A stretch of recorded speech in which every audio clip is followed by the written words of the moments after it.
Jeep जिसकी driving seat पर शाबू मौजूद था तेजी से पहाड़ी सड़क पर आगे बढ़ी चली जा रही थी।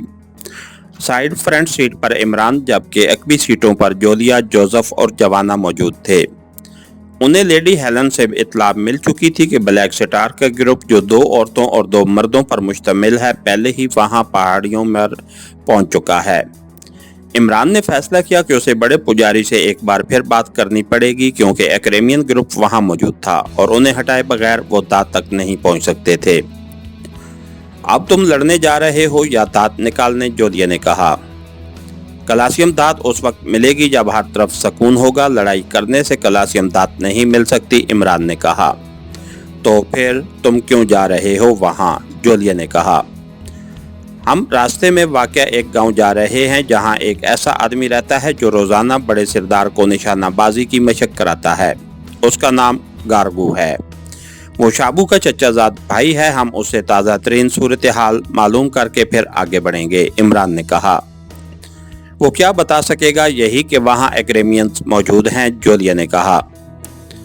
उस दांत का चर्चा काफ़ी ज़्यादा हो गया है, इसलिए कोई और मुल्क भी उस मामले में कूद सकता है। हमें हर तरफ का ख्याल रखना पड़ेगा, इमरान ने कहा। यही बात मुझे समझ नहीं आ रही कि शैतान के पुजारियों को भी इस दांत की कीमत और वक़्त का इल्म हो गया है और जहाँ तक मेरा ख्याल है कबैली अब खुद ये दांत हासिल करके उसे किसी सुपर पावर को फ़रोख्त करके अपनी तकदीर बदलना चाहते हैं। ऐसी सूरत में वो हमारी क्या मदद करेंगे और क्यों करेंगे, जोलिया ने कहा।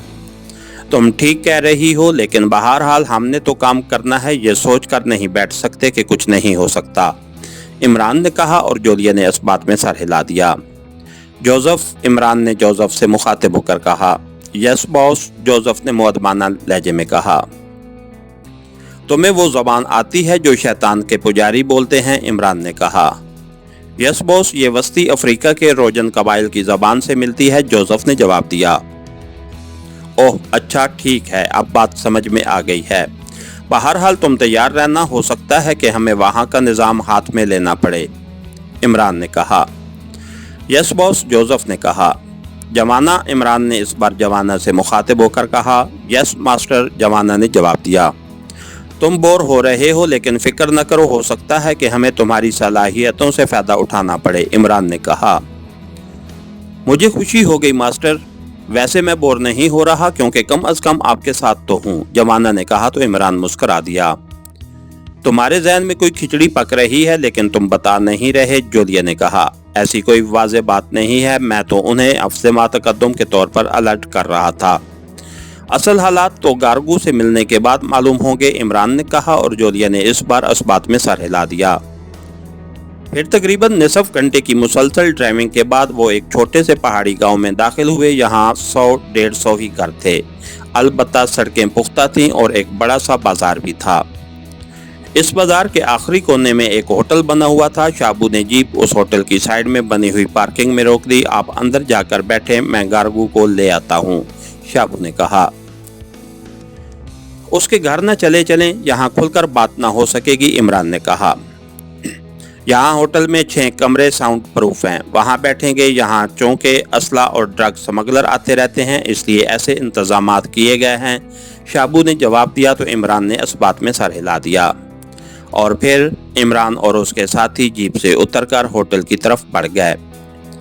होटल बाहर से तो इतना बड़ा और कुशादा नजर ना आता था, लेकिन अंदर से वो खासा बड़ा और कुशादा था। हाल में चंद अफराद मौजूद थे। इमरान अपने साथियों समेत एक मेज़ पर बैठ गया। जोसेफ इमरान के पीछे खड़ा हुआ था। इमरान ने उसे बैठने का कहा तो वो भी एक कुर्सी पर बैठ गया। हॉट कॉफ़ी ले आओ, इमरान ने वेटर से कहा और वेटर सर हिलाता हुआ वापस चला गया। फिर तकरीबन निसफ घंटे बाद शाबू एक लंबे कद लेकिन दुबले पतले कबैली के साथ होटल के हाल में दाखिल हुआ तो इमरान के हाथ हिलाने पर वो दोनों उस मेज़ की तरफ बढ़े जिस पर इमरान अपने साथियों के साथ मौजूद था। जनाब माइकल, ये गारगू है, मेरा कज़न और दोस्त, और गारगू ये माइकल और उसके साथी हैं जिनके बारे में तुम्हें मैंने बताया था, शाबू ने बाकायदा तारुफ कराते हुए कहा।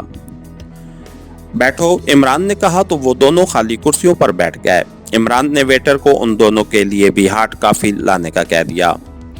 मैं काफ़ी आने तक कमरा बुक करा लूं, शाबू ने उठते हुए कहा और फिर हॉल के आखिरी कोने में मौजूद काउंटर की तरफ बढ़ गया, लेकिन काफ़ी आने से चंद लम्हे पहले वो वापस आ गया। रूम नंबर 4 है, मैं चेक भी कर आया हूँ, शाबू ने कहा और इमरान ने इस बात में सर हिला दिया। तुम दोनों यहीं रुको, मैं आ रहा हूँ, इमरान ने उठते हुए जोसेफ और जवाना से कहा। मैं भी यही रुकूंगी, तुमने बातें ही करनी है, जोलिया ने कहा। तो इमरान ने इस बात में सर हिला दिया और फिर शाबू और गार्गू के काफी पीने के बाद उनके साथ एक कमरे में पहुंच गया। कमरा वाकई साउंड प्रूफ अंदाज में बनाया गया था। शाबू ने कमरे का दरवाजा अंदर से बंद कर दिया और फिर वो कुर्सी पर आकर बैठ गया। आप मुझसे क्या मालूम करना चाहते हैं जनाब? गार्गू ने इमरान से मुखातिब होकर कहा। देखो, इस कबीले से मुल्हका पहाड़ियों में एक कीमती धात की मौजूदगी का इल्म हुआ है। उस सिलसिले में कई ग्रुप काम कर रहे हैं। इन ग्रुपों की कोशिश है कि वो कबीले के सरदार या लोगों को कोई मुआवजा दिए बगैर अपने तौर पर धात हासिल करके वापस चले जाएं, जबकि हम चाहते हैं कि उसका फायदा सबको पहुंचे। इसलिए हम वहां सरदार या बड़े पुजारी की मदद से काम करना चाहते हैं। तुमसे मैंने ये मालूम करना है कि वहाँ इस वक्त कितने ग्रुप काम कर रहे हैं, इमरान ने कहा और उसके साथ ही उसने जेब से बड़ी मालियत के नोटों की एक गुड्डी निकाली और उसे सामने रख लिया। गार्गू की नजरें गुड्डी पर जम सी गईं। मुझे क्या मिलेगा जनाब? गार्गू ने कहा। ये तमाम नोट, इमरान ने गुड्डी की तरफ इशारा करते हुए कहा। लेकिन आपको हल्फ देना होगा कि मेरा नाम किसी भी सतह पर और किसी भी सूरत में सामने नहीं आएगा, गार्गू ने कहा। हम हल्फ देने के आदी नहीं हैं, लेकिन हाँ, वादा रहा कि ऐसा ही होगा, इमरान ने कहा। वहाँ इस वक्त 2 ग्रुप काम कर रहे हैं जनाब, गार्गू ने कहा तो इमरान चौंक पड़ा। 2 ग्रुप कौन कौन से? इमरान ने कहा। एक ग्रुप तो एक्रेमियंस का है, जिसमें 2 औरतें और 2 मर्द शामिल हैं और ये लोग बड़ा तवील चक्कर काटकर शुमाल की तरफ से वागू पहाड़ियों पर पहुंचे हैं और वहाँ मौजूद एक छोटे से जंगल में मौजूद हैं, गार्गू ने कहा। इस बारे में तुम्हें कैसे मालूम हुआ? क्या वो रिहायशी वादी से नजर आते हैं? इमरान ने कहा। नहीं, उनका मकामी गाइड कोटू मेरा दोस्त है।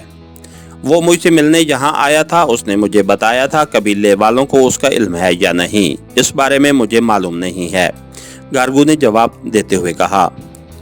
दूसरा ग्रुप कौन है? इमरान ने कहा। मुझे कल बड़े सरदार ने बताया है कि ये ऐसा ग्रुप है जो धातें निकालकर अपने तौर पर फरोख्त करता है। वो पहले पुजारी कालोग से मिले और फिर बड़े सरदार से। अब वो बड़े सरदार के मेहमान हैं। उनमें 5 मर्द और 2 औरतें शामिल हैं। उनके पास धात निकालने की जदीद मशीनरी भी मौजूद है।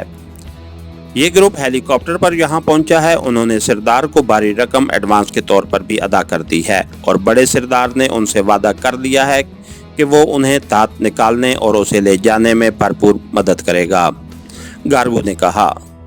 लेकिन सरदार दोनों ग्रुपों का कैसे बंदोबस्त करेगा? इमरान ने कहा। ये तो सरदार को पता होगा, गार्गू ने कहा। लेकिन सरदार दोनों ग्रुपों का कैसे बंदोबस्त करेगा? इमरान ने कहा। ये तो सरदार को पता होगा, गार्गू ने कहा। मेरा ख्याल है कि तुम्हारी नीयत नोटों की गड्डी लेने की नहीं है, इमरान ने मुस्कुराते हुए कहा तो गार्गू चौंक पड़ा। ये आप क्या कह रहे हैं? मैंने दुरुस्त जवाब दिया है, गार्गू ने कहा। सुनो गार्गू, मुद्दत हो गई है लोगों को परखते हुए, इसलिए मुझे फौरन मालूम हो जाता है कि कौन सच बोल रहा है और कौन झूठ। जो कुछ तुमने पहले बताया उस पर मैंने कोई इतराज नहीं किया, क्योंकि वो सच था। लेकिन आखिरी फिक्रे ने झूठ की निशानदेही कर दी। मैंने कहा तो है कि हम पर एतमाद करो और सच सच बताओ। तुम्हारा नाम किसी सूरत सामने नहीं आएगा, इमरान ने कहा। अब मैं क्या कहूँ? अगर सरदार को इल्म हो गया तो मुझे नुकसान भी पहुँच सकता है, गार्गू ने उलझे हुए लहजे में कहा। साहब ने ठीक कहा है, तुम फिक्र मत करो, मैं काफ़ी अरसा से इनके साथ हूँ, ये झूठ नहीं बोलते, इस बार शाबू ने गार्गू को समझाते हुए कहा। बड़ा सरदार 4 छोटे सरदारों के साथ मिलकर मंसूबा बना रहा है कि एक्रेमियंस को इलाके से भगा दे या उन्हें हलाक करा दे, और वो ग्रुप जो उसके पास आया हुआ है, जिसका सरबराह डॉक्टर रॉबर्ट नामी आदमी है और उस ग्रुप का नाम डेवल ग्रुप बताया गया है, उसे धात हासिल करने का मौका दे, गार्गू ने जवाब देते हुए कहा। क्या कबीले के लोग एक्रेमियंस से लड़ेंगे? इमरान ने हैरत भरे लहजे में कहा। उस कबीले के लोग लड़ने वाले तो नहीं हैं, अलबत्ता मेरा ख्याल है कि एक्रेमियंस से मिलकर और उन्हें धोखा देकर कबीले में ले आएंगे और फिर उन्हें बांधकर कैद कर दिया जाएगा, गार्गो ने कहा। अक्रेमियंस किस रास्ते से आए हैं, मुझे तफसील से बताओ, इमरान ने कहा तो गार्गो ने उसे तफसील बतानी शुरू कर दी। इमरान ने कई सवालात करके मजीद इत्मीनान किया और आखिर में उसे नोटों की गुड्डी देकर उसका शुक्रिया अदा किया तो गार्गो ने भी इमरान का शुक्रिया अदा किया। शाबू, तुम गार्गो को उसके घर छोड़ आओ, इमरान ने कहा। ओह, आप तकलीफ ना करें, मैं चला जाऊंगा। यहाँ से कोई ज्यादा फासला नहीं है और हम पहाड़ी लोग तो वैसे भी पैदल चलने के आदी हैं, गार्गो ने कहा। लेकिन इमरान ना माना और उसने शाबू को उसके साथ भेज दिया और वो खुद वापस अपने साथियों के पास हाल में आ गया। क्या हुआ, जोलिया ने इमरान के कुर्सी पर बैठते ही पूछा। बस निकाह होना बाकी रह गया है, इमरान ने मुस्कुराते हुए जवाब दिया। शट अप यू नॉनसेंस, जोलिया ने इंतहाई उसीले लहजे में कहा। शायद उसे जोसेफ और जवाना की मौजूदगी में ये बात बुरी लगी थी। मिस साहिबा, इमरान से पहले जोसेफ ने उसीले लहजे में कहा। तुम खामोश रहो जोसेफ, ये मुझे नहीं यार जंग बहादुर को कह रही है, जो अब तक खुतबा निकाह याद नहीं कर सका, इमरान ने मुस्कुराते हुए कहा। लेकिन जोलिया का चेहरा वैसे ही बिगड़ा हुआ था, लेकिन अब वो उस तरह खामोश बैठी थी जैसे उसने ना बोलने की कसम खा ली हो। इसके साथ ही हमारी आज के एपिसोड का इख्तिताम हुआ। कहानीगर चैनल को लाइक कीजिए, सब्सक्राइब कीजिए और बेल आइकन को प्रेस कर दीजिए ताकि हर आने वाली नई वीडियो आप तक बर वक्त पहुँच सके। शुक्रिया।